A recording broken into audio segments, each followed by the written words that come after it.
Hello, everybody, and welcome to another episode of United Talks podcast. And we're here to bring you the live match review of the FA Cup game between Arsenal and Manchester United at the Emirates Stadium. It was a very, very, very, very interesting game. Wonderful game to watch. And I made a few notes. I made a few notes about certain things that I observed in the game.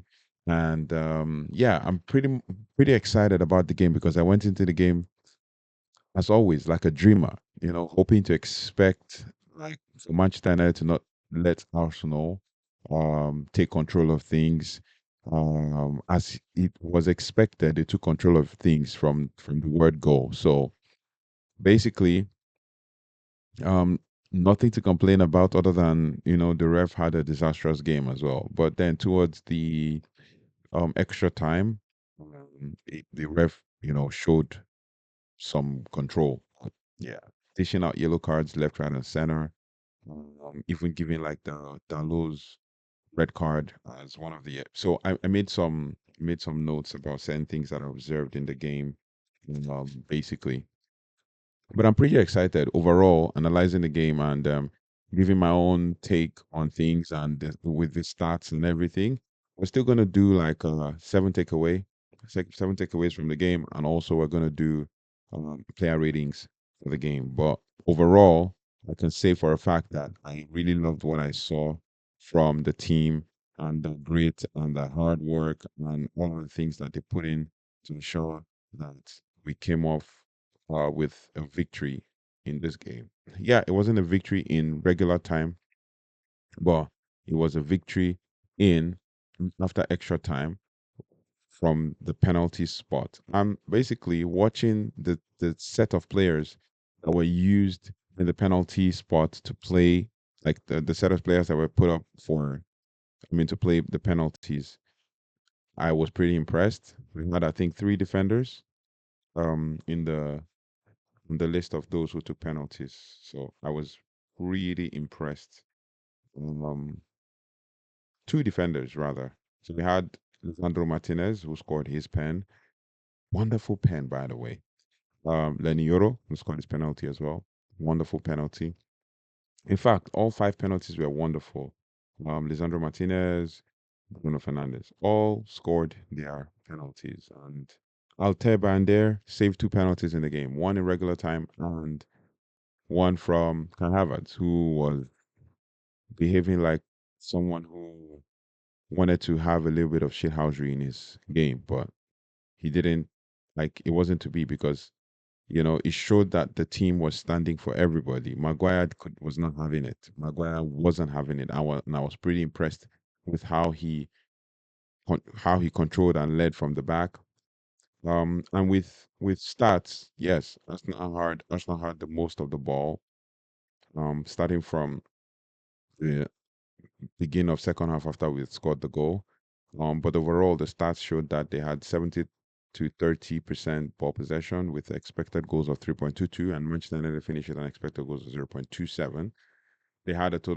Arsenal had a total of 26 shots, while Manchester United had a total of 7 shots. But Arsenal had 7 shots on target, and Manchester United had 4 shots on target. Key players that showed their true grit and metal, Altabander, number one. And although he had some situations in the game where his kicking was pretty um horrible, he had a good game in total as in overall.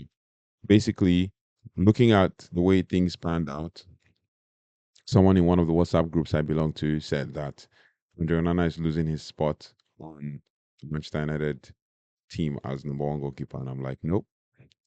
Not with the way Ate had a good game, but if we're going to rate it based on overall gameplay, he saved us so many times, and this is more like an appreciation for Ate Bande. He saved us so many times, very clutch saves, but then his kicking was. And I believe that was why Ruben Amorim started saying, you know what, let's play less from the back and play more long balls to take the pressure away, and so Alter can build up on his confidence. So it is very important that we take a cue from this and see that, yeah, we are into the fourth round of the FA Cup. And basically, we are playing our our former manager in the person of Ruud van Nistelrooy, you know. So we're playing Leicester City in the FA Cup in the next round. Um, And then it is very important to know that, yeah, this game, talking about the game overall, I'm pretty excited with the progress we've made with regards to the game. Pretty excited with the progress, pretty excited with how the team have, showed themselves. I'm pretty excited with how the team played. And even when we're playing with a man down, we're still playing like we're playing we're playing 11-11, right? And Arsenal couldn't break us down. Everybody tried. And then back to the notes I made about the referee, so we don't make this a really long review. So many bad calls from the ref, basically from Andy Madley, who's the ref. Gabriel Jesus twists his knee and Gabriel Jesus twists his knee versus Martinez, and then Martinez gets a yellow card. Twists his knee in the process of trying to make a tackle, falls down, and Martinez gets a yellow card for hitting him in the jaw, which Gabriel Jesus wasn't holding his jaw, was holding his knee. And then when Martinez asked the referee, like, okay, you see that this is what happened, why did you not give me a yellow card? The ref had nothing to say. And I could see the ref mouthing to Gabriel Jesus, asking him if Martinez hit him on his jaw. And obviously, I don't know what Gabriel Jesus told him, but I know that I could see him. I could try to read his lips, see him mouthing to Gabriel Jesus. But then Martinez gets a yellow card, finishes the game, scores the penalty. Um, at some point, I think he went into a tackle, and then he was saved by the bell. Obviously, he kind of evened out at some point. So, yeah. And then Gabriel Jesus fouls Bruno Fernandes on the edge of the Arsenal 18-yard box. And in the process of fouling Bruno Fernandes, he steps on Bruno's cleats or boots and takes it off his feet. And Bruno is kind of like exclaiming to the ref, And in the process, Bruno gets annoyed and he gets a yellow for getting annoyed. But it is what it is. Madly is having a horrible game. Also, yes, the first tackle, from what I read from the game, this is me trying to not be biased.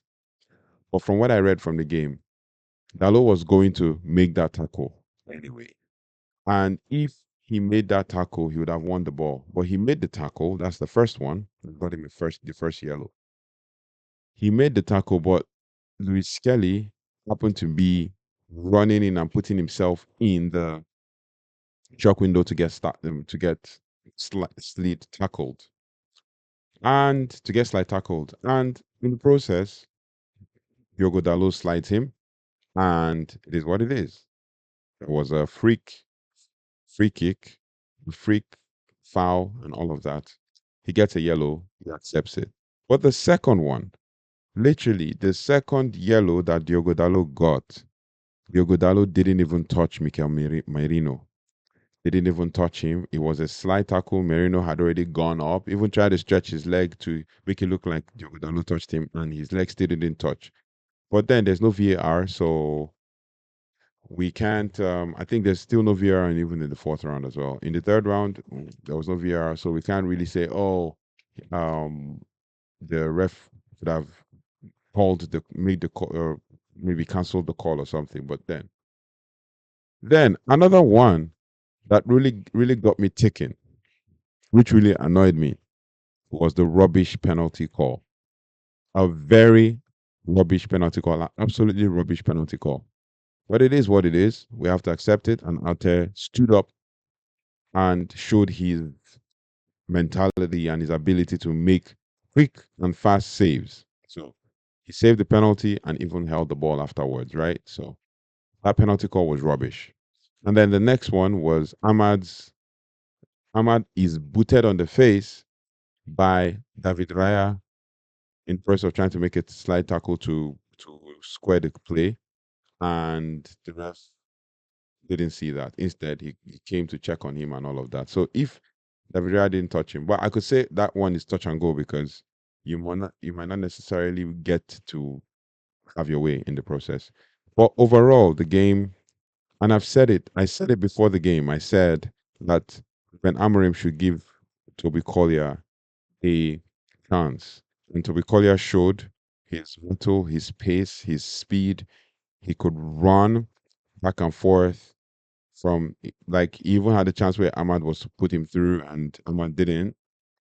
So Toby Collier showed himself and stood up to the opportunity that he got and he defended well, tackled well, and I think that is our second Monagate in the making. He's 21, he's still got time. And then I believe that he will get a rhythm with more playing time. And he covered every blade of grass. Like he was running back and forth. Speed, intensity, energy, fight, and grit, and all of that. And I loved it. And when he came on, I tried to watch every time he had a touch on the ball, and I was pretty impressed. So overall, I love the game. And do not forget to like, share, and subscribe. Tell me your thoughts and feelings about the game. Hit the comment section and tell me your thoughts and feelings about the game so we can build from here and then we can know what we're doing next. And then you could tell also that overall in game, Amorim was kind of impressed.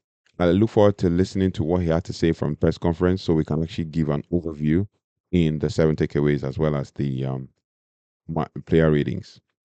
But yeah, tell me your thoughts and feelings in the comment section. Don't forget to like, share, and subscribe. We look forward to the player ratings and the 7 takeaways that we can delve deeper into how the game panned out. But thank you for liking, sharing, and subscribing overall. We'll see you in the next one. Take care. Goodbye. God bless.